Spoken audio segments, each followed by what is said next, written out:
At the core of human behavior lies a powerful and often unseen force that shapes how we interact with others: projection. Every time we blame, criticize, or feel triggered by someone else's actions, we might be unknowingly projecting parts of ourselves onto them, parts we refuse to face. This unconscious process, deeply rooted in our psyche, not only distorts how we see others but also prevents us from truly knowing ourselves. Carl Jung, one of the greatest minds in psychology, uncovered this dynamic and revealed how projection can either bind us in a cycle of denial or lead us toward profound self-awareness and transformation. Through the lens of Jung's theories, we begin to understand that every judgment, every intense emotional reaction to someone else's behavior is often a reflection of something within us, something we've suppressed, ignored, or failed to integrate.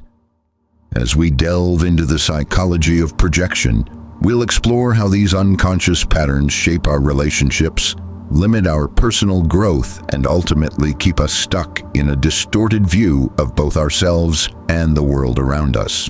More importantly, we'll discover how facing these projections head-on can free us from their grip, helping us become more whole, authentic, and empowered. This journey is not just about understanding others. It's about reclaiming the hidden parts of ourselves, stepping into the fullness of who we truly are, and embracing the shadow within. Have you ever found yourself accusing someone of being selfish, rude, or dishonest, and later realized you were doing the same thing, or at least capable of it? This isn't just a moment of irony, it's a window into something much deeper within our psyche. Carl Jung, the Swiss psychiatrist and founder of analytical psychology, believed that our tendency to blame others reveals far more about ourselves than about the people we're criticizing.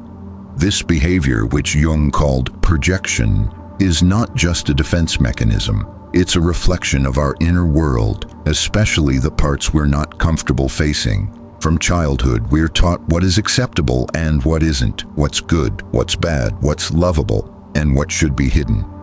In that process, we naturally repress the traits that are judged negatively by family, school, or society. These rejected traits don't disappear. They retreat into what Jung called the unconscious, and they form a part of what he famously named the shadow self. The shadow contains everything we'd rather not admit about ourselves: our insecurities, anger, envy, arrogance, and even suppressed desires. Now, because we're unaware of these shadow traits, we begin to see them in others. If we're secretly jealous, we might accuse someone else of being envious. If we're hiding our anger, we might say someone else is always so aggressive. This is projection in action. We push out what we can't own internally and project it onto the world around us. Blaming others then becomes a psychological mirror, one that reflects not who they are, but who we are underneath the surface. Jung didn't see projection as something rare or pathological. In fact, he believed it was universal. We all do it, often unconsciously. But the key is not to judge ourselves for doing it. The key is to become aware of it.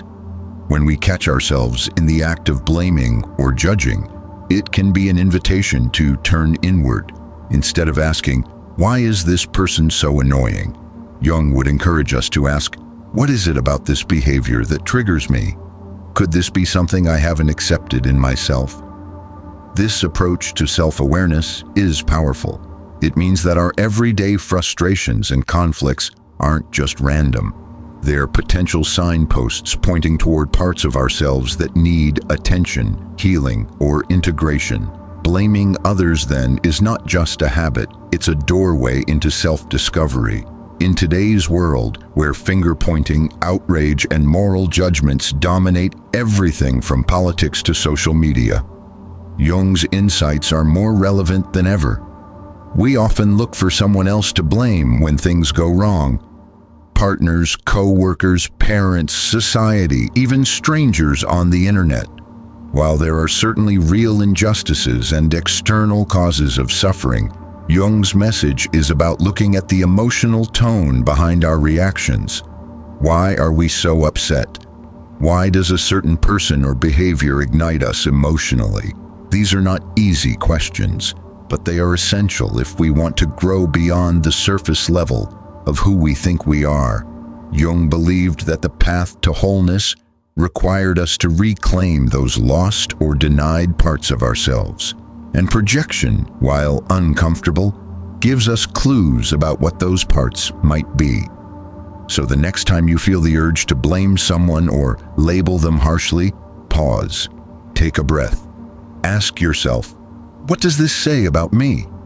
This isn't about blaming yourself instead. It's about becoming curious about your emotional responses. When we do that, we begin the work of reclaiming our shadow piece by piece. And in doing so, we step into a more honest, integrated, and conscious version of ourselves. Ultimately, blaming others might feel easier in the short term, but Jung showed us that the real growth comes when we dare to look inward. And that's where this journey into projection begins. Carl Gustav Jung was a Swiss psychiatrist and psychoanalyst, born in 1875, and he remains one of the most influential figures in the study of human psychology. He began his career working closely with Sigmund Freud, the father of psychoanalysis, but eventually broke away due to differing beliefs about the nature of the human mind. While Freud focused primarily on the role of sexuality and childhood experiences, Jung took a broader, deeper, and more spiritual approach to understanding the psyche. Jung believed that the human mind is not just a product of personal experiences, but also shaped by collective and unconscious forces shared across all people and cultures. This idea led to one of his most famous contributions to psychology, the concept of the collective unconscious. According to Jung, this is a part of the mind that stores universal symbols, patterns, and instincts inherited from our ancestors. These symbols, called archetypes, appear in myths, dreams, religions, and even modern storytelling. You've probably heard of some archetypes before: the hero, the mother, the trickster, the wise old man. These are not just characters in stories. They live inside our minds, guiding our perceptions and behaviors in subtle ways. But Jung wasn't just interested in the deep unconscious. He was deeply concerned with the process of becoming whole, what he called individuation. This process involves becoming aware of all the parts of ourselves, especially the ones we've ignored or suppressed. Through individuation, we move from being fragmented or unaware to becoming more conscious, balanced, and true to ourselves. One of Jung's most powerful and challenging ideas was the shadow self, which plays a central role in the topic of projection. The shadow is made up of all the qualities we don't want to see in ourselves, qualities we've pushed into the unconscious because they were unacceptable, painful, or in conflict with the image we want to present to the world.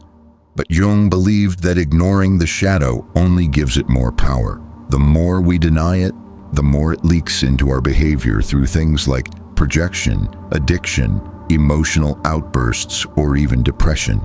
Jung didn't just leave us with abstract theories. He also developed practical tools to help people explore their inner lives. He worked extensively with dreams, seeing them as messages from the unconscious.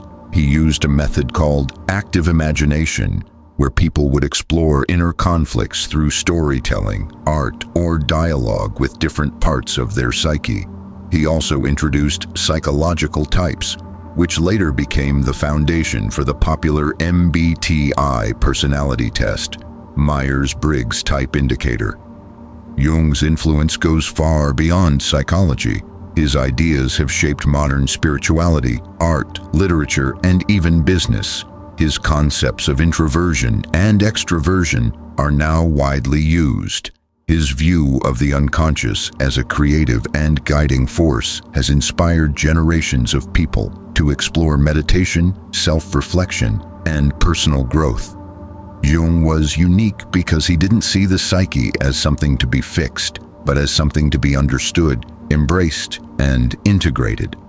In a time when many approaches to psychology focused on pathology and dysfunction, Jung's work stood out for its depth and humanity. He saw every person as being on a journey toward wholeness, not perfection, but completeness. He believed that the purpose of life wasn't just to succeed or be happy, but to understand who we really are and to live from that truth. Understanding Carl Jung is essential if we want to make sense of psychological projection, because it's one of the key ways our shadow reveals itself. To Jung, blaming others wasn't just a sign of poor character. It was a clue that something important inside us needed attention. He believed that the path to self-awareness required us to notice these projections, trace them back to their source, and ultimately integrate what we've denied. So when we explore projection, we're not just talking about a mental trick or bad habit. We're stepping into a conversation with one of the most profound thinkers of the 20th century, a man who saw psychology not just as science, but as a spiritual journey. And in that journey, every judgment we cast outward might just be a whisper from within, calling us to wake up. Psychological projection is a concept introduced by Carl Jung that explains one of the most fascinating and often unnoticed ways our minds try to protect us from discomfort. At its core, projection is the unconscious act of attributing our own thoughts, feelings, motives, or traits to someone else. Instead of owning what's happening inside us, we see it in others. Jung believed that this process reveals a great deal about our inner world, particularly the parts we haven't fully accepted or even recognized. Imagine a person who is deeply insecure but doesn't want to admit it. They might accuse others of being arrogant or attention-seeking, when in reality they're projecting their own hidden need for approval. Or someone who struggles with anger may constantly say that others are aggressive or rude, without realizing they're displacing their own emotional turbulence. These reactions feel real and justified to the person doing the projecting, but in truth, they are reflections of unacknowledged parts of the self. Jung emphasized that projection isn't something we do intentionally. It operates beneath the level of conscious awareness. It's the mind's way of avoiding painful self-recognition. When we see in others what we deny in ourselves, we protect our ego, the part of us that wants to feel good, in control, and morally right. But this protection comes at a cost. It keeps us disconnected from the truth of who we are and from the potential for deep personal growth. Jung viewed projection as a normal and universal process. Everyone does it. It's part of being human. However, just because it's common doesn't mean it should be ignored. In fact, the moment we become aware that we're projecting is the moment we begin the real work of transformation. To Jung, projection wasn't just a flaw, it was a signal. When we find ourselves unusually bothered by someone else's behavior or traits, it often means we're being invited to look inward and ask, is this something I'm also capable of? Is this trait hidden in me? This is especially powerful when we react strongly to someone we barely know. For example, if you meet someone and instantly dislike them for being fake, but have no real evidence for that judgment, it might be worth asking, why does this quality disturb me so much? Could it reflect something I fear or dislike in myself? These uncomfortable questions are the doorway to self-awareness. Projection is closely linked to Jung's concept of the shadow self, the parts of ourselves that we repress or disown. The shadow isn't always bad in a moral sense. It can include ambition, sensuality, assertiveness, or creativity, traits that may have been discouraged or shamed in childhood or by society. Because these traits didn't feel safe to express, we push them into the unconscious. But the psyche doesn't just forget, it redirects. And that's where projection shows up. We begin to see our denied traits in others and react to them, often with judgment, irritation, or even hatred. One of Jung's key teachings was that projection keeps us asleep to who we really are. It acts like a mask, distorting the way we see the world. When we project, we're not interacting with reality. We're interacting with a version of our own inner conflicts dressed up as someone else. And as long as we continue to do this, we remain cut off from our potential for growth, authenticity, and true self-knowledge. The good news is that projection can be reversed through awareness. Jung believed that the first step is noticing our emotional triggers. If someone makes you feel disproportionately angry, jealous, or uncomfortable, it's a clue.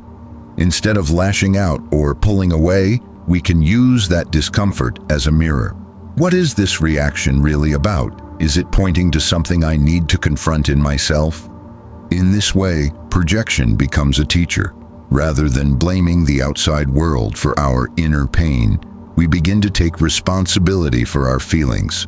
We stop seeing others as enemies or problems to be fixed, and instead recognize them as mirrors, reflecting back the hidden parts of our psyche. This shift, Jung taught, is the beginning of true individuation, the journey of becoming whole. And that journey starts by owning what we once tried to avoid. Carl Jung's concept of the shadow self is one of the most important ideas in understanding human behavior, especially when it comes to projection.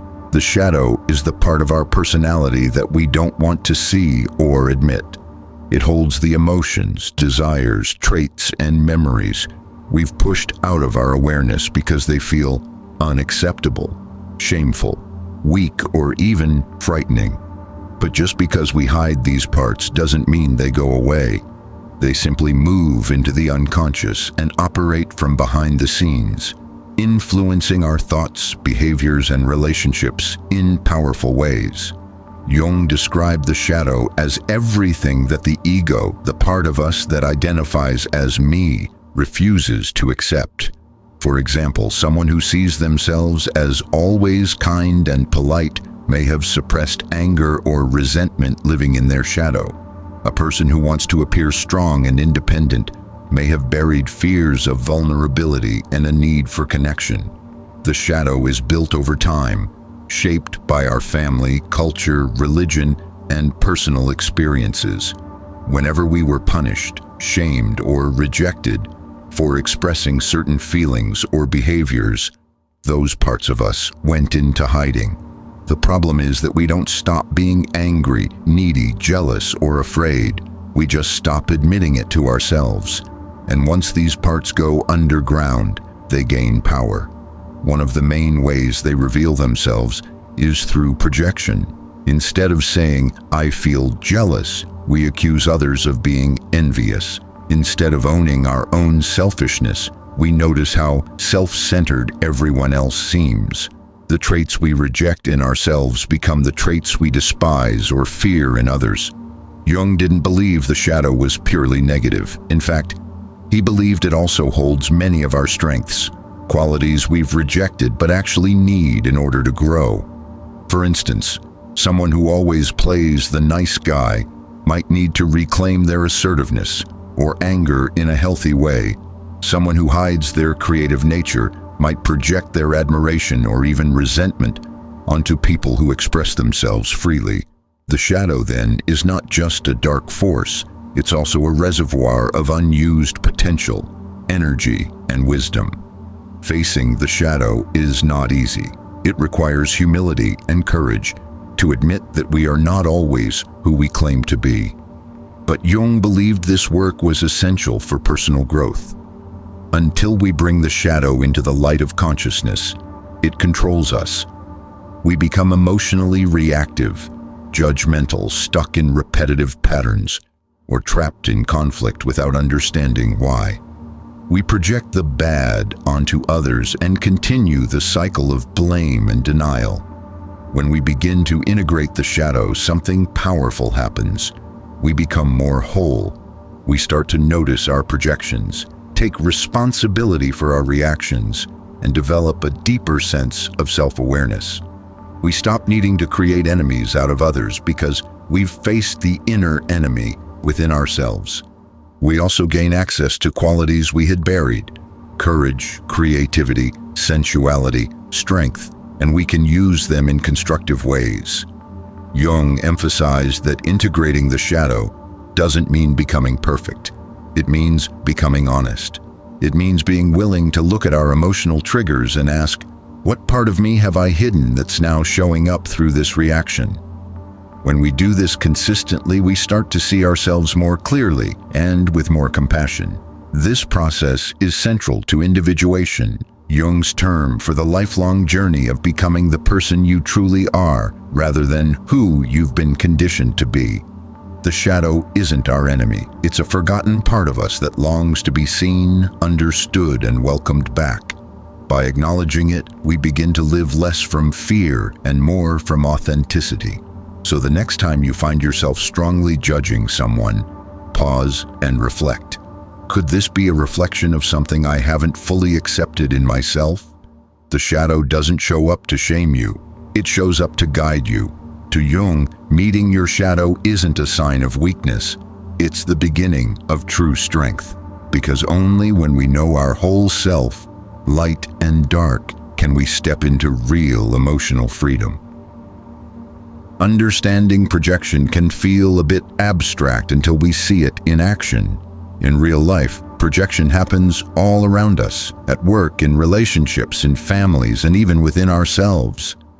Carl Jung believed that these everyday situations are like mirrors, reflecting the hidden parts of our personality through how we judge and respond to others.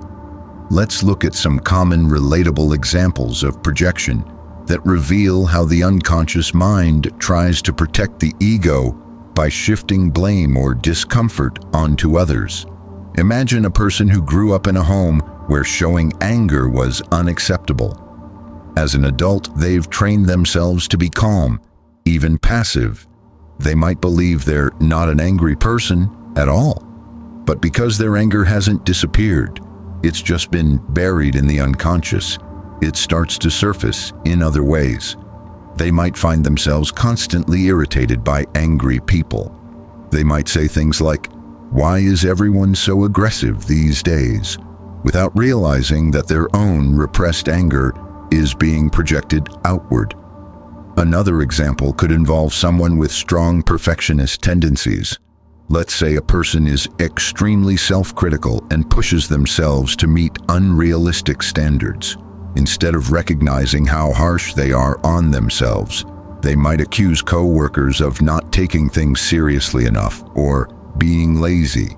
In this case, the person is projecting their inner critic onto others, transferring the pressure they feel onto those around them. Romantic relationships are a fertile ground for projection. For instance, someone who struggles with trust may constantly accuse their partner of being dishonest or disloyal, even when there's no evidence. This mistrust often stems from their own unresolved fears or past wounds. In Jung's view, the partner becomes a screen onto which hidden emotions are projected. The result? Repeated conflict, confusion, and emotional distance, often without understanding where the strong reactions are coming from. Projection also appears in friendships. Have you ever noticed a friend constantly calling others jealous, attention-seeking, or fake? If it becomes a pattern, it could be a sign they're projecting traits they fear in themselves. Perhaps they were taught that wanting recognition or expressing emotion was wrong, so now they criticize anyone who does. They're not aware they're doing this. It's an unconscious strategy to avoid discomfort within. Even parenting can involve projection. A parent who feels insecure about their own life choices might pressure their child to succeed, calling it guidance. They might criticize the child's behavior harshly, not realizing they're reacting to their own unmet dreams or fears of failure. Jung would say that the parent is unconsciously projecting parts of their own story onto their child, trying to fix themselves through someone else. Projection can also work in a more subtle, even positive-looking way. Think about admiration. When we put someone on a pedestal saying, "She's so confident," or "He's incredibly wise," we may be seeing a reflection of traits we haven't yet accepted in ourselves. Jung called this the golden shadow. These are the parts of ourselves we have disowned because we think we're not worthy of them. Admiration, just like judgment, can be a clue to something hidden in our own potential. In today's world, projection shows up in social media, politics, and culture wars. People often project their own fears, shame, or anger onto groups they oppose. Instead of doing the inner work to understand their emotional reactions, they label others as the problem. Jung warned that when societies avoid shadow work, projection becomes collective, and that's when division and conflict grow. These examples show that projection is not just a psychological concept, it's a daily reality. It affects our communication, decisions, emotions, and relationships. And while it's easy to see projection in others, it's much harder to recognize it in ourselves. But Jung believed that's where the real work begins. Every time we feel an intense emotional reaction, whether it's anger, fear, or even admiration, it's a chance to pause and ask, is this really about them, or is something in me being revealed? Projection isn't about blame, it's about awareness. And once we start seeing these patterns in everyday life, we unlock a powerful tool for self-growth. We begin to see that the people who trigger us might actually be showing us something we need to face. That insight, Jung believed, is not the end of the story, but the beginning of real transformation. To understand why we project, we need to understand a powerful force within us that Carl Jung called the ego. The ego is the part of our mind that gives us a sense of identity. It says, "I am this, and I am not that." It creates the version of ourselves we present to the world. This includes our values, our personality, our beliefs, and the image we want others to accept. While the ego is essential for living in society and making choices, it can also be fragile. It doesn't like to be challenged, and it works hard to maintain its image of being good, right, or in control. Projection is one of the ego's defense mechanisms. It happens when something inside us threatens the self-image we've created. Instead of confronting that uncomfortable truth, we push it away and place it on someone else.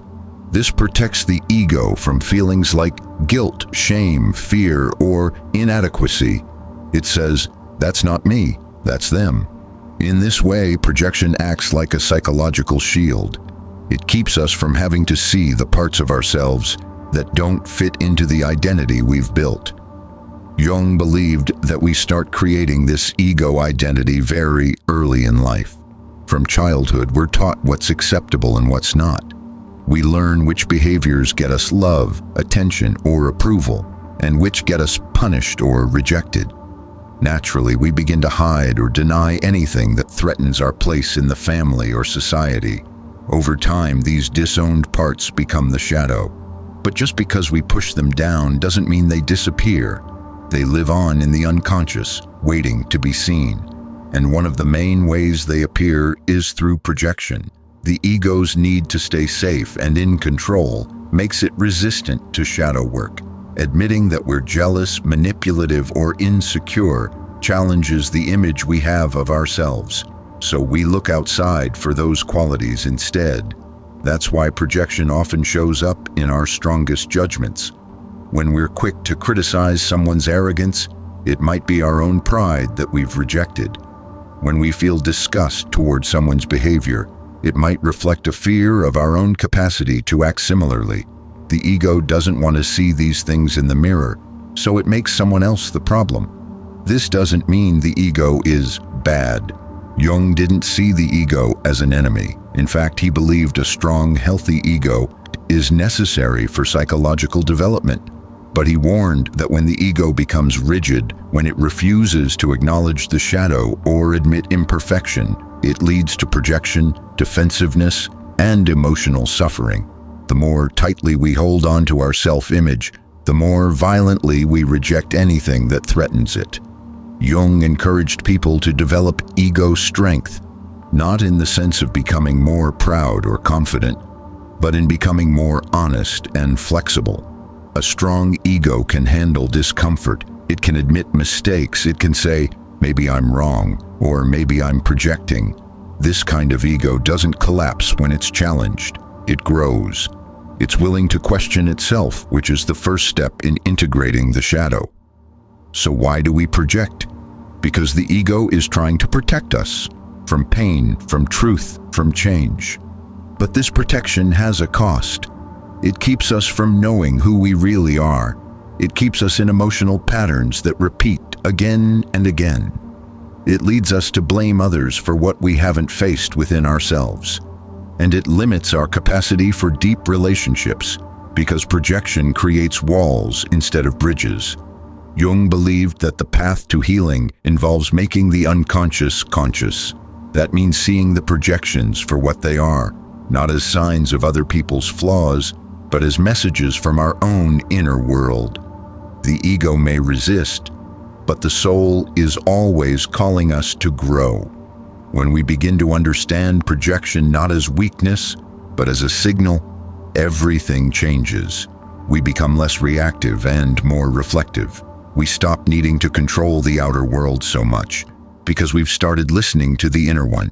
And as we do, the ego becomes less like a mask and more like a tool for real self-awareness. Recognizing projection in ourselves is one of the most challenging but transformative steps in Carl Jung's psychological teachings. It's easy to spot when someone else is projecting, but much harder to notice it in our own behavior. That's because projection happens unconsciously. The mind genuinely believes the problem is out there. Jung emphasized that bringing these projections into awareness is essential for personal growth, healing, and the journey toward individuation. So, how do you know when you're projecting? The first clue lies in your emotional reactions, especially when they feel unusually intense or out of proportion to the situation. If someone says or does something small and your response is filled with anger, judgment, fear, or anxiety, it's worth pausing. Ask yourself, why am I reacting this strongly? What does this touch inside me? Emotional overreactions often signal that something deeper is being triggered, usually a disowned part of the self. Another sign of projection is when you feel an obsessive focus on another person's flaws. For example, if you find yourself constantly criticizing someone for being selfish, manipulative, or fake, it might be a mirror reflecting a trait you haven't accepted in yourself. Jung taught that the traits we reject the most in others often live within our own shadow. The stronger the reaction, the stronger the likelihood that it's not just about them, it's about you too. Projection can also show up when you can't explain your feelings logically. Maybe you feel deep resentment towards someone you barely know, or you distrust someone without any real evidence. These feelings don't come from the present moment. They come from something within you that hasn't been resolved. Jung believed that people and situations often serve as symbols for our unconscious content. We see in others what we're unwilling to see in ourselves. Recognizing projection also requires paying attention to repeated patterns. If you keep having the same types of conflicts with different people, especially in close relationships, it could be that you're carrying a projection. For instance, if every romantic partner seems too controlling, consider whether there's a part of you that feels out of control, or perhaps a fear of your own need for dominance. If friends often seem disloyal or distant, ask whether you struggle with trusting others or fear abandonment.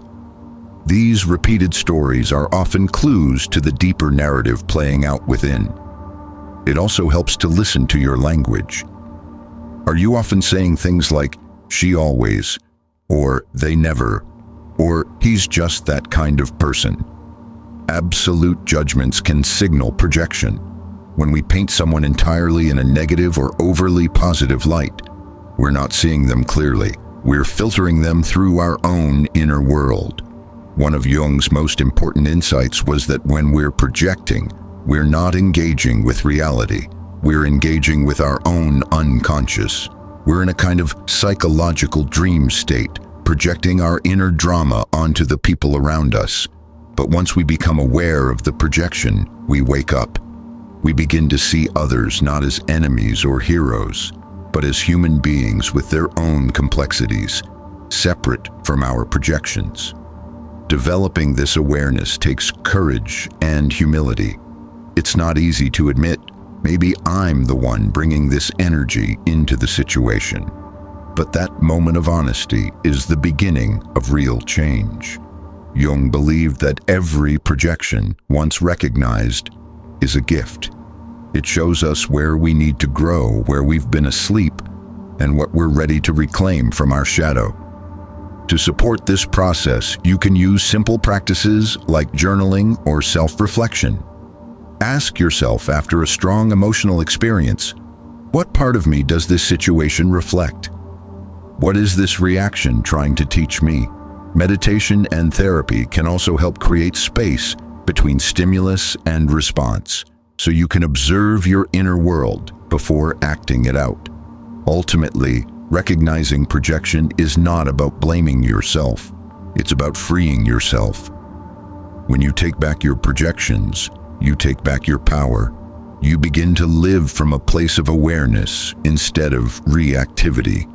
You stop blaming others for your feelings and start becoming the author of your own inner story. And in doing so, as Jung taught, you take one step closer to wholeness, to becoming the full, conscious, and integrated self you were always meant to be. Overcoming projection is a crucial step in Carl Jung's concept of individuation, the process of becoming the person you are meant to be by integrating all aspects of your personality, both light and dark. While projection is a natural psychological defense mechanism, recognizing and overcoming it leads to profound personal growth. It allows us to break free from unconscious patterns and move towards greater self-awareness, emotional balance, and authenticity. But how exactly do we move from recognizing projection to actually overcoming it? The path to integration is both challenging and transformative. The first step in overcoming projection is to simply become aware of it.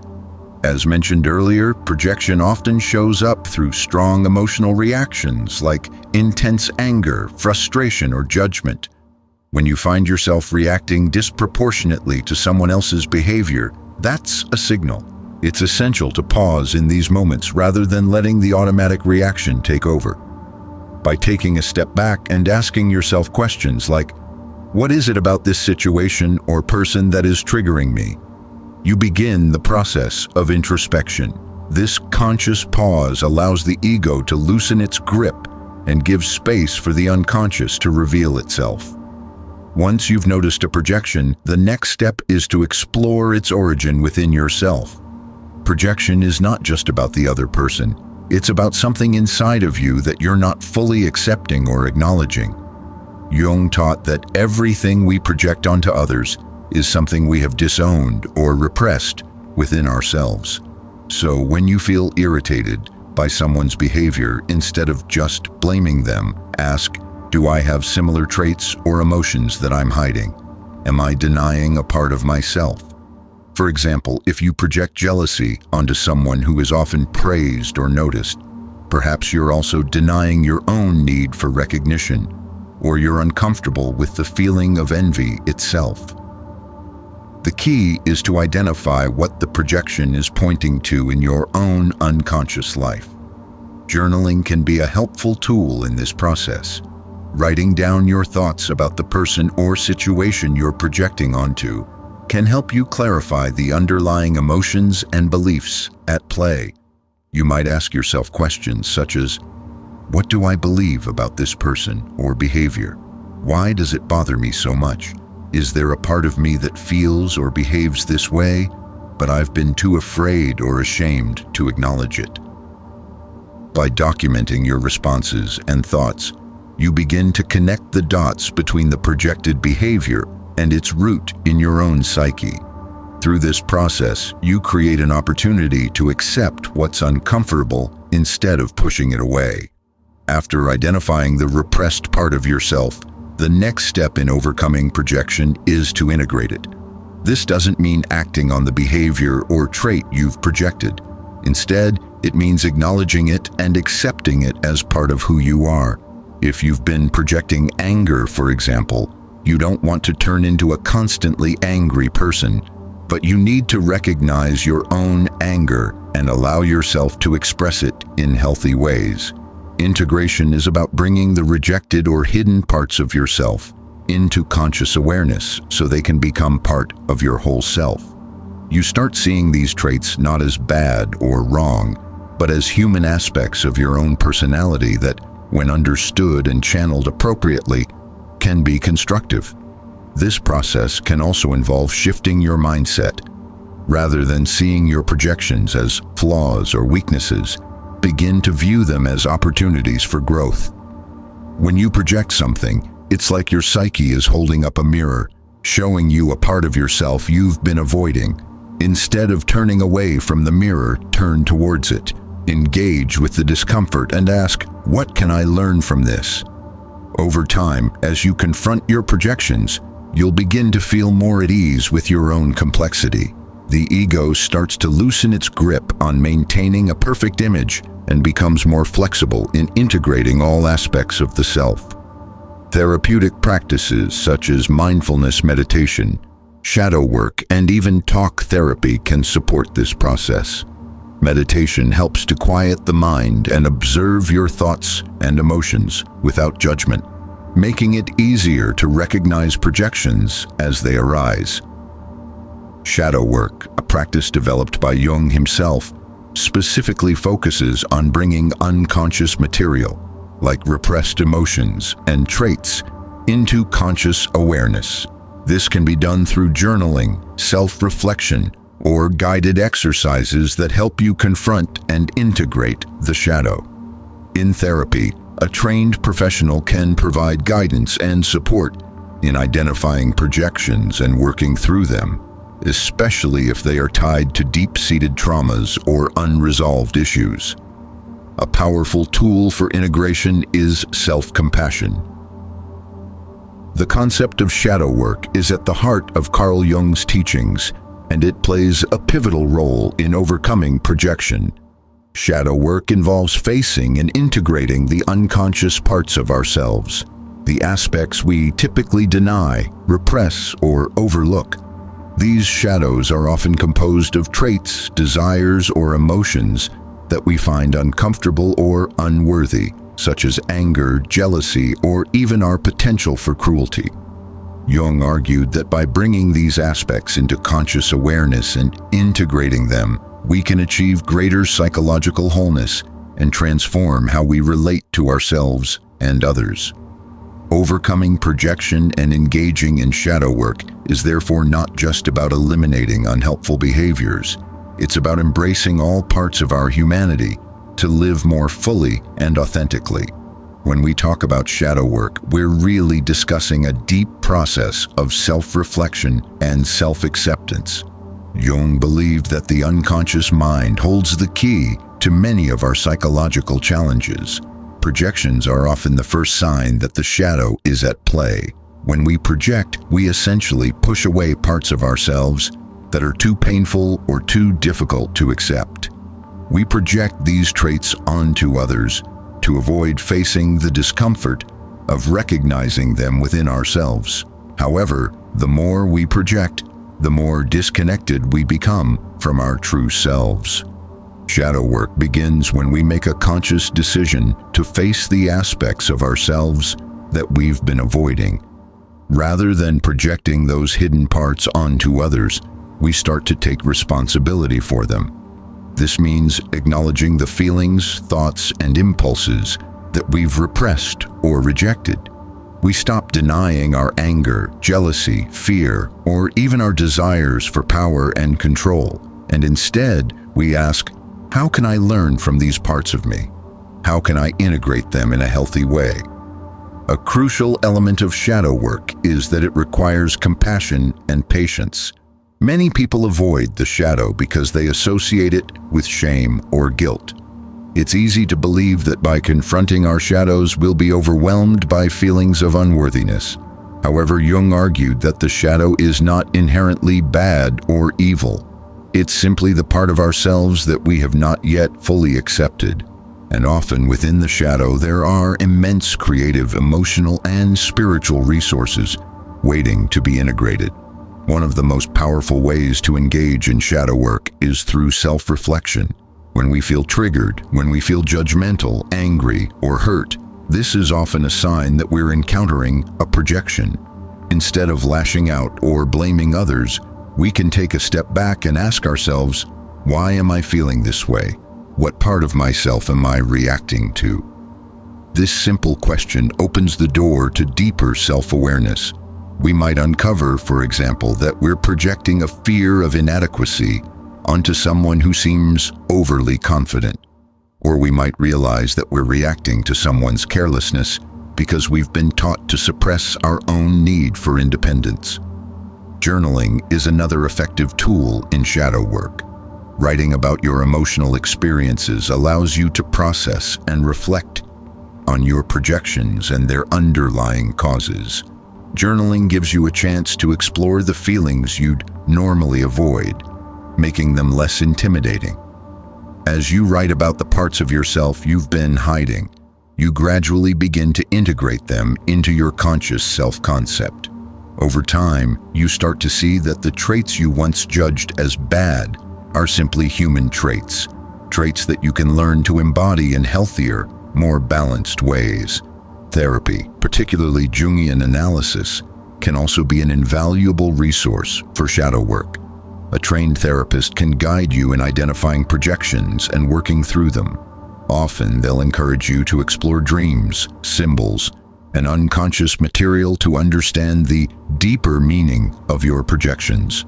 This process helps you uncover the underlying psychological dynamics that are influencing your behavior, often leading to breakthroughs in understanding and personal transformation.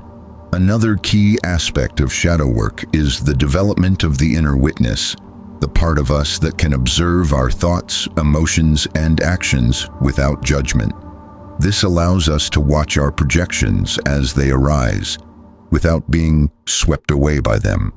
By developing this ability to observe ourselves with neutrality, we reduce the power of the ego and its need to defend itself. The more we practice this detached awareness, the easier it becomes to catch projections in the moment and return to a place of self-awareness. As we engage in shadow work, we often begin to notice subtle shifts in how we perceive others. Instead of seeing people as either good or bad, we start to recognize their complexity. We see that they, too, carry shadows and struggles just like we do. This greater empathy and acceptance of others is one of the most rewarding